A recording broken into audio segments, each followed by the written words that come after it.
શું તમને ખબર છે કેમ પદ્મનાભ સ્વામીએ થિરુવાનંતપુરમને પોતાનું ઘર બનાવ્યું? આ એક અદ્ભુત કથા છે જેમાં ભગવાનની લીલા અને માનવીય ભૂલનો અજોડ મેળાપ છે. કેરળના મહાન સંત વિલ્વમંગલમ સ્વામિયાર તપસ્યામાં ડૂબેલા હતા. ત્યારે ભગવાન કૃષ્ણ એક નાના બાળકના રૂપમાં આવ્યા. આંખોમાં દિવ્ય ચમક ધરાવતા સ્વામિયારની સામે શરત મૂકી કે બાળકને ક્યારેય ગુસ્સો ન કરશો.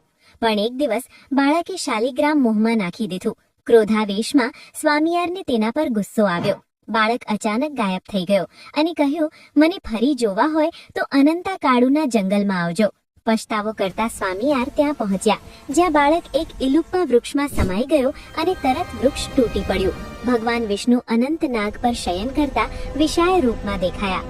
માનવ આંખે આ દિવ્ય મૂર્તિને એક સાથે જોવું અશક્ય હતું. તેથી ભગવાને કૃપા કરીને પોતાનો કદ ઘટાડ્યો, જે આજે પદ્મનાભ સ્વામી મંદિરમાં વિરાજમાન છે. આ જગ્યાએ વર્ષો પછી મંદિર બન્યું. 3 અલગ અલગ દરવાજાઓથી આખી મૂર્તિના દર્શન કરવામાં આવે છે. આવી ધાર્મિક કથાઓ જાણવા